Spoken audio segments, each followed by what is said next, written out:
Hi guys, thanks for joining.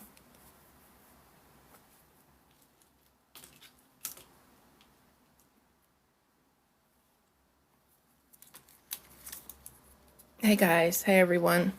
We're going to get started in a couple of minutes. We're going to be highlighting I'm going to start with the respiratory system today. Okay, I have the 2024 book if you're following along, or if you have the 2023, should be pretty similar. Okay, the way I usually do these is I'll take questions in the beginning of the live. So within the next, 5 or so minutes, if you guys can think of any coding questions you have about, anything about the CPT book or about the CPC exam, I'll take some questions now for the next 5 minutes. And then I'll take some questions again, probably about 8:15, and then towards the end at 8:30. Okay, I saw the first questions. Are all answers from that book? I think that's what the question said. Are all the questions from this book? There will be questions on the CPT codes and also ICD-10 and HCPCS codes. Those are the 3 books that you could use. You have to know how to navigate the book and go through the book to find the answers. Okay, so you have to be familiar with, all the 3 code sets for the CPC exam. Okay, good question. Does anybody else have any questions?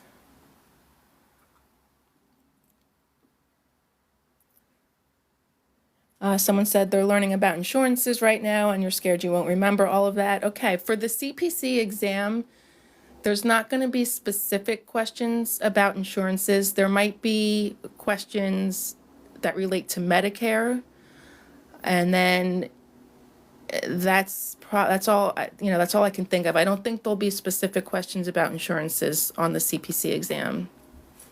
And that kind of thing you'll learn more when you're in the real world coding too. You'll start to become familiar with, the different insurances. Okay, anyone else? Thanks for joining, guys.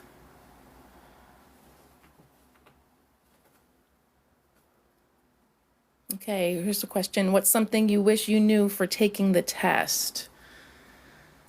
Let's see. That's a good question. I would say, now I'm going back a long time now. Like I've had my CPC for many years. I would say I probably did not highlight my books as well then.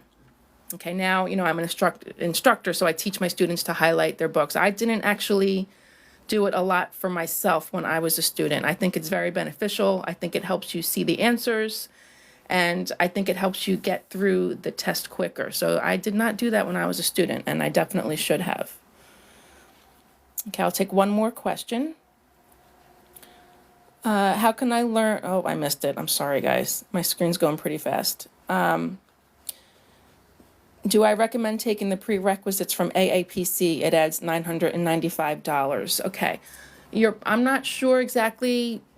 You might be talking about the medical terminology course, maybe. Sometimes, I don't know if they require that you take medical terminology. I feel like sometimes they do, sometimes they don't.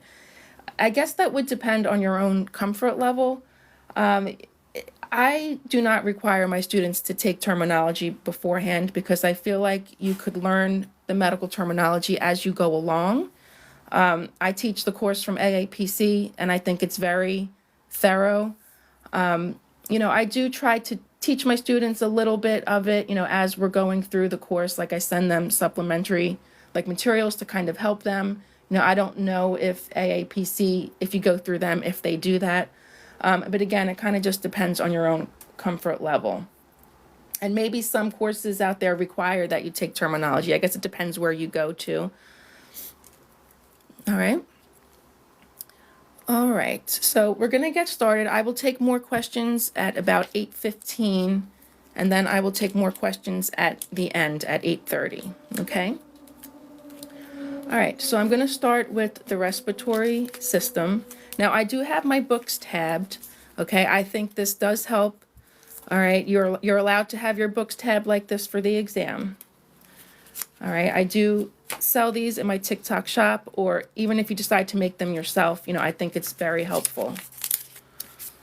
All right, I'm going to start with page 209. All right, now what I do is I just have a regular highlighter, okay? I'm just going to highlight the first couple of words of each CPT code. Now, I always say that this is not the only way to highlight the book. If you find a way that works better for you, then you do that. Okay, this is just the way I do it. I highlight the first couple of words of each main CPT code, okay? Not every single one, okay? Only the ones that are not indented, okay? The main codes. First couple of words.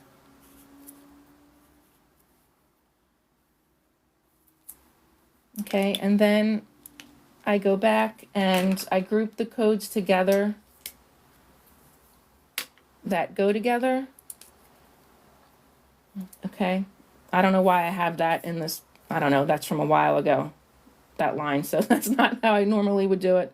Okay, so here, I would highlight my first couple of words and then I would group the codes together. This is code 30300, 30310, and 30320.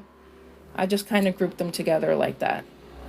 All right, the same thing for 30400 and 30410.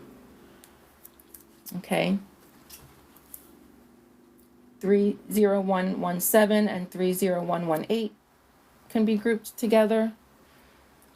Okay, and then I also go back and I circle anything that's in parentheses.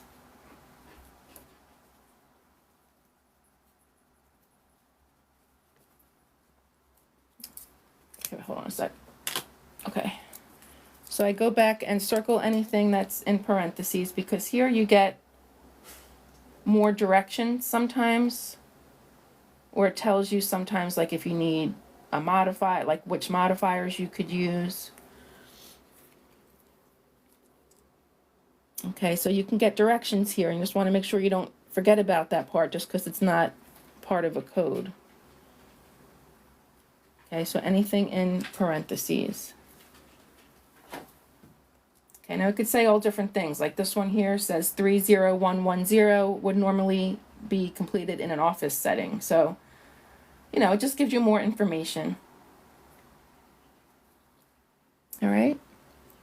Now, if you find a way that you like to do this that, is more comfortable for you, then do that. The goal of this is just to, be able to see the codes quicker when you're taking the exam.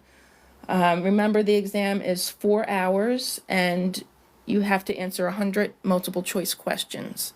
All right, so that only leaves about 2 minutes and 40 seconds per question, which really is not that much time.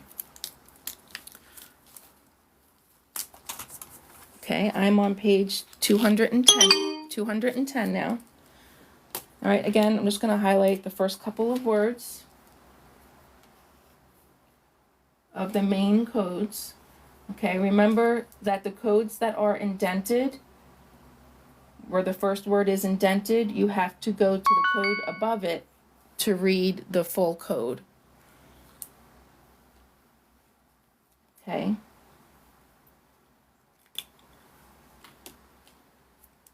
All right. On this page, there's not too many codes, okay, but some of them you could group together. I'm looking at 30430. Okay, you can group that with 30435, 30435 and 30450. Okay, 30540 and 30545 I group together. All right, and then go back and circle what is in parentheses. Okay, now here's one that talks about a modifier. It says, do not report modifier 63 in conjunction with 30540 and 30545. Now, if you don't know where the modifiers are, I'm just going to show you real quick in the book. Okay, to get a quick description, like a short description, it's on the back of the front cover. Okay, this is the front cover of the book. Okay, you can find a short description of the modifiers here, and they also have some of the HCPCS modifiers, but not all of them. Okay, the rest of them will be in the Hicks Picks book. All right. So you have the modifiers here, and then they are also in the back of the book at Appendix A, which starts on page 967. You'll get the full description of the modifiers. All right, now there will be questions on the exam that have to do, with modifiers, like some of your choices and the answers may have a modifier on them and others will not, and that will be the difference between some of the answers. So you have to know what the different modifiers mean. Now, you don't have to memorize them, okay, but you do need to know where they are in the book so you could, reference them. Okay, remember, it's Appendix A in the back of the book and also the front cover. All right. Okay.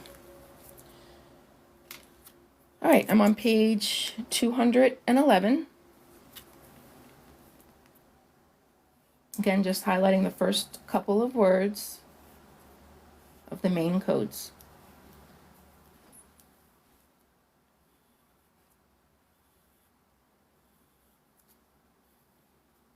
Okay, remember, you don't have to memorize anything for the exam. Okay, that's a question I get a lot of times. You don't have to memorize anything, but you do need to know where things are in the book and how to find them quickly. Okay, so that is another reason why I, recommend tabbing the books and highlighting. Okay, now just go back and group the codes together that go together.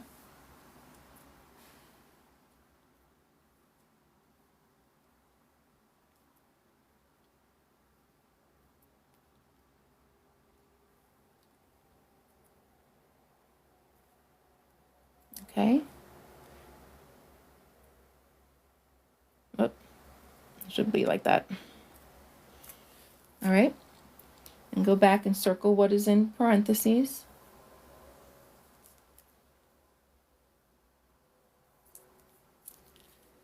Now, if you're looking for practice coding questions, okay, and you're taking the exam, pretty soon, like if you're towards the end of your coding class or even if you're finished, okay, I do have a study group, and basically that is my subscription videos on TikTok.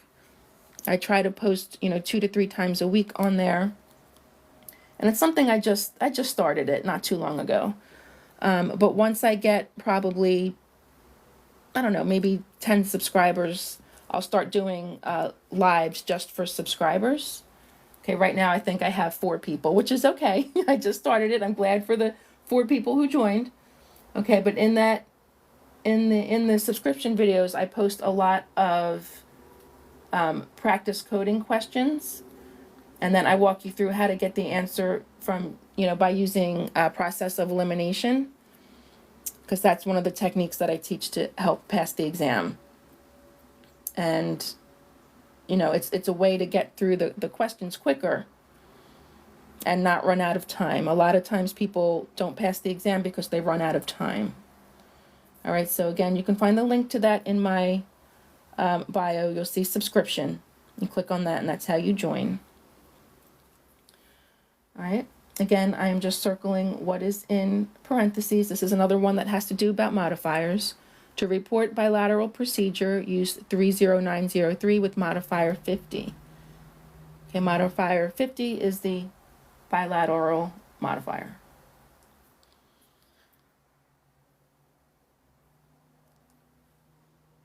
All right, I think that's it for this page.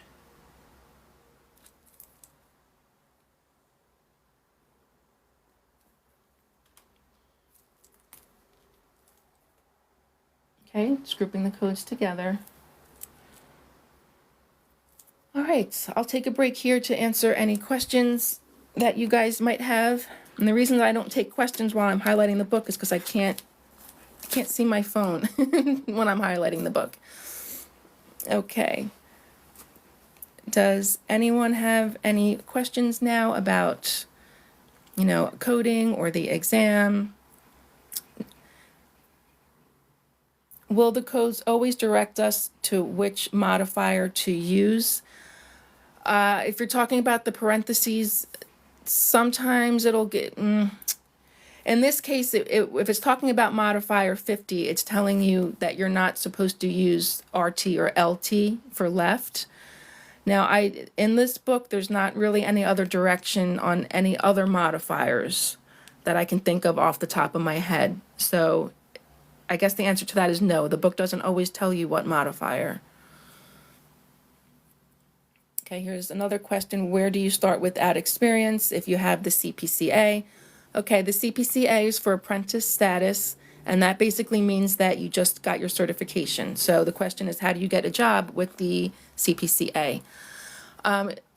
Couple of ways. There are some places out there that do hire with the CPCA certification. It's tough though, but I mean they are out there. So I would definitely always, if you just have your CPCA, I would still start job searching for a coding job, see what you can find. If you're not having any luck, or you can't find anything in your area, I always suggest to people to start in a job that's similar to coding, but maybe not necessarily coding. I'm talking about someone who does more of the billing or scheduling, or someone who works denials. Okay, all those jobs get you experience working with codes that's not exactly coding, and it will help you work your way up to a coding job. I don't say that to be discouraging, because I know not everyone likes to hear that, and I get it. It's difficult, but coding sometimes really isn't considered an entry-level position, so sometimes it does take time to work up to. But like I said, look for jobs still that will hire CPCA. You could always network with other coders. That's an excellent way to find a job. You could, network with people on LinkedIn, or there's different Facebook groups out there that will help you, that can help you get that first job. Okay. Someone said, what are those jobs again? Okay, I just said billing jobs. Someone who does scheduling, and I also said someone who works denials. Okay, someone said, love this old school way, but everything is online now. Okay, I kind of missed the end of your question. But yeah, there are a lot of things that are online. You're probably talking about online versions of the book and also encoders. When you get out in the field, your employer will probably provide you with an encoder that will help you figure out what the codes are. Again, it just depends where you work.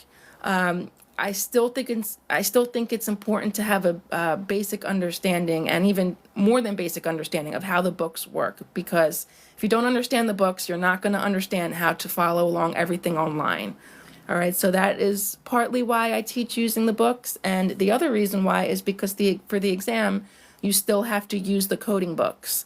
Okay, as of right now, you're not allowed to use an electronic version of the book. Now, I don't know if that'll change in the future or not, but as of right now, you still have to use the books. Someone said the encoder is so confusing. Yes, the books are very important. Yep, definitely agree. Question is, do I teach billing? I do not teach billing. Okay, my program is just for the CPC exam only. It's just coding.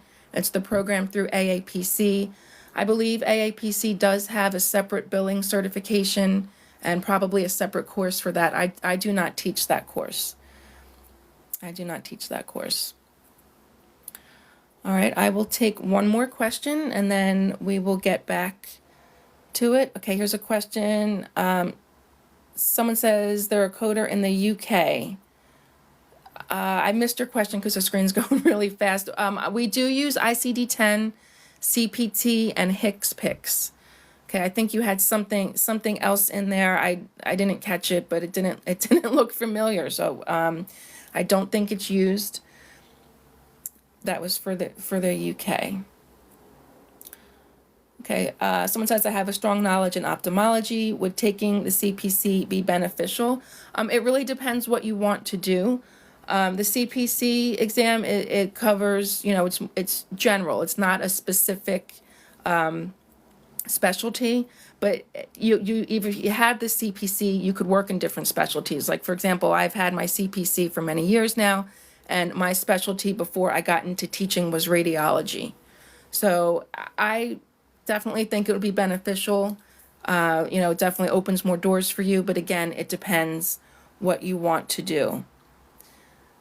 How could I learn laws and regulations faster? That is what's slowing me down. Yeah, I don't have an answer for that. I would say, that's the kind of thing you kind of have to study it. And then I would just write notes in the book because there's a lot of different specific laws. Now, on the CPC exam, there are a couple of questions on laws and regulations. So it's not something you could skip over just because it's not exactly coding. But yeah, write notes in your book. Someone else said you can make flashcards on that. Okay, that's not a bad idea. You can do that as well. All right, so all good questions, guys. I will take a couple more questions at the end. Okay, we're gonna get back to the book. All right, so if you ask a question now, I swear I'm not ignoring you. I can't see my phone when I'm highlighting the book, okay? I am on page 212. All right, I'm just going to highlight the first couple of words again. Now, again, the book has directions. Like sometimes there's just different paragraphs, okay? Don't skip over that part, okay? You can highlight it if you want. Sometimes I do just to help you see stuff quicker in here too, but definitely take time to read it. Okay, it gives more directions here. Like here it says code 31233 to 31298 are used to report unilateral procedures unless otherwise specified. All right, so that's good information. Okay, don't have to memorize any of these codes, but you do need to be able to find them in the book. And, again, that's why I recommend just highlighting your book, grouping codes together just so you could see things quicker.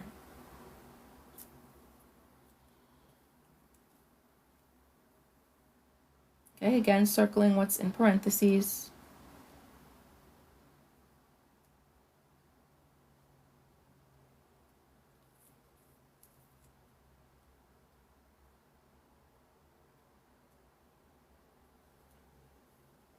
Okay, that was page 212. I'm on page 213. Now, again, I recommend to my students that they highlight their books like this as they are going through their coding course and not saving it till the end, because I feel like if you save this till after the exam, it would kind of be a lot. But again, that's up to you. If you want to save it to the end, that's fine. I just kind of feel like as long as you get it done. All right, but I encourage my students to do this as they are working through, my coding course. All right. So all these codes here on page 213, okay, I'm not even going to highlight anything here because these codes go all the way back to code 31237. All right, so don't let this confuse you how to read the full code, okay?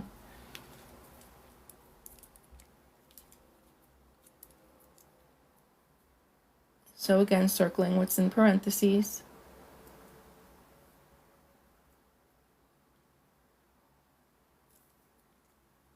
Okay, now if you see codes in red, like 31242 and 31243, those codes are out of order in the book. Okay, I don't know why. I don't know why the book always, there's not tons of codes like that, but it's confusing. But there are some codes that do not go in order.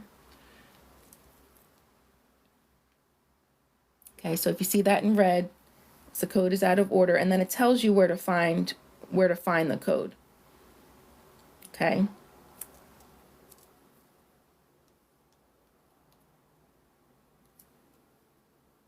Okay, this page has a lot of directions, so that's why there's so many things circled here in parentheses.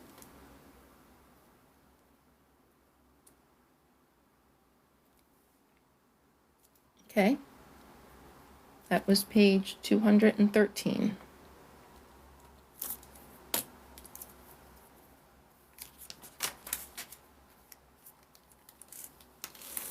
Okay, I'm on page 214.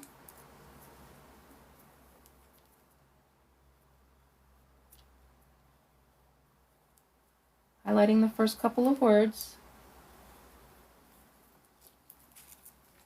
Okay, again, if you guys are interested in the book tabs, okay, they're in my TikTok shop. And it will help you for the exam and also when you're out there in the real world. Okay, you can have all your books tabbed for the exam.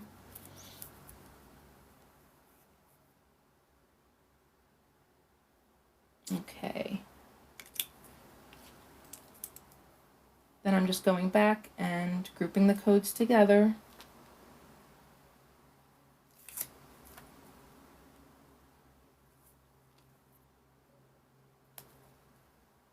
Okay, and then circling what is in parentheses.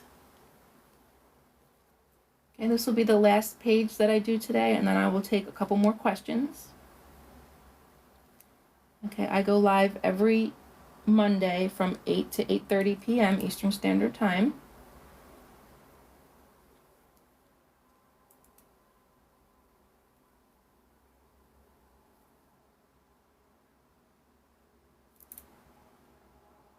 Okay, just grouping the codes together.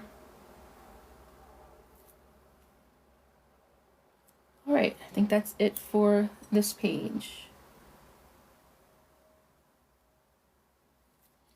Now, one last thing someone asked me last time is, does the highlighting go through? And it does not. Okay, so all of this is not showing through on the page here. I just use a regular highlighter. It doesn't have to be anything fancy. It should not bleed through the pages.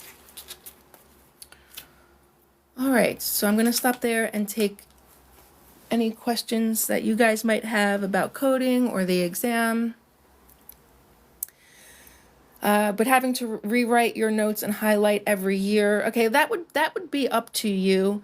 Once you're out there in the real world, you'll probably be in a specialty and you won't be using the whole book like this.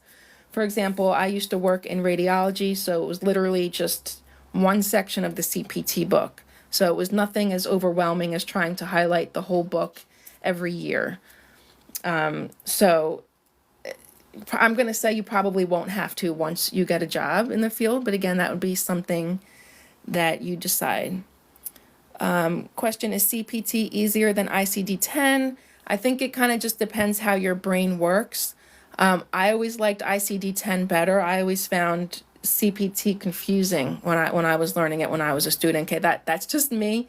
I always liked ICD-10 better than CPT.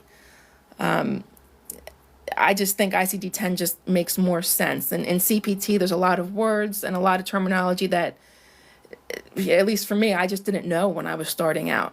I just didn't know it. So I found it very confusing when I was starting out. And I see other people saying that they think ICD-10 is easier as well. Yeah, that's how I feel about it. How would I know that these words need to be highlighted? This is just the way that I do it. I guess you don't have to highlight. Oh, you mean maybe if it's the main code or not? Is that what your question is? If it's the main code? The main codes are codes that are not indented. Okay, so let me find an example to show you. I think that's what your question is. So, okay. So I'm looking at code 31290. Okay, that code is not indented. Okay, now I'm looking down to the code below it, 31291. Okay, it's just a couple of words and that code is indented. All right, so to get the full code description of 31291, you have to look up to the code above it that's not indented. Okay, I don't highlight anything that's indented, that goes with the code above it. Okay, that's just the way I do it. If you find a way that you like to do better, then do that. I definitely don't say that my way is the only way to highlight the book. Okay, it definitely is, how you learn and how you feel it will help you the best. Next question, what do you know about the NHA test or the CBCS? Okay, I'm not familiar with that organization, the NHA. I would be careful taking any of those exams because they're not accepted by employers. Okay, the only organizations that employers take certifications from is either AAPC or AHEMA. So I know there's a lot of programs out there that prepare people for the NHA exam, but it's going to be difficult to find a job because those certifications are not accepted. I've heard of maybe just in a pocket of like a small area, a couple of different towns in the US where they'll accept those certifications. But as a rule, they're generally not accepted. So I don't know anything about those programs or those certifications. I'm sorry. Okay, I will take one more question. Which department or place of employment works strictly from home? Okay, that depends. Every organization is really set up differently. Okay, I don't know if there's a specialty that is more from home than others. I'm not sure if that's what you're asking. Okay, you'd really have to do a search. Okay, it really depends where you live too. Like I'm in Pennsylvania, and I'm not too far from Philly. And a lot of the hospitals from me, or close to me, they outsource their coding to coding companies. So the coders don't even work in the hospitals, and a couple that I've looked at around here. But that's not the way it works everywhere. Okay, so, you really have to, do your research and see.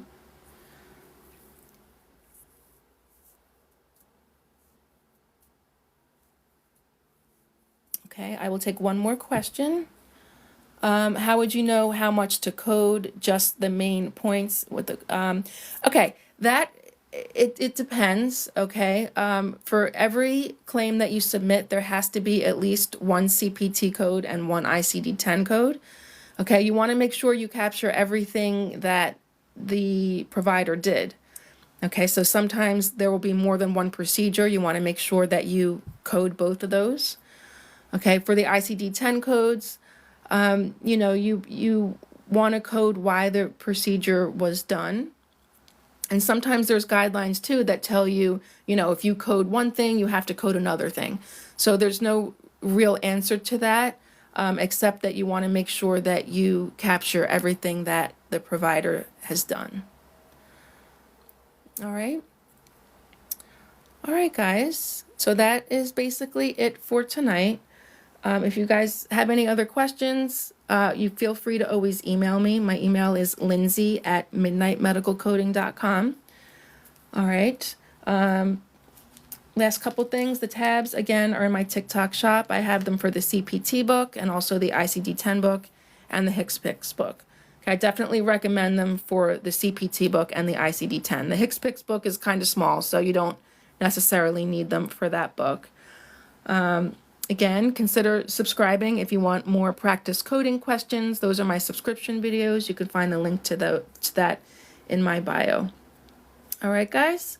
So have a good rest of the night. I will be back again next Monday from 8 p.m. to 8:30 p.m. Eastern Standard Time. All right, guys. Have a good rest of the night. I will talk to you guys later.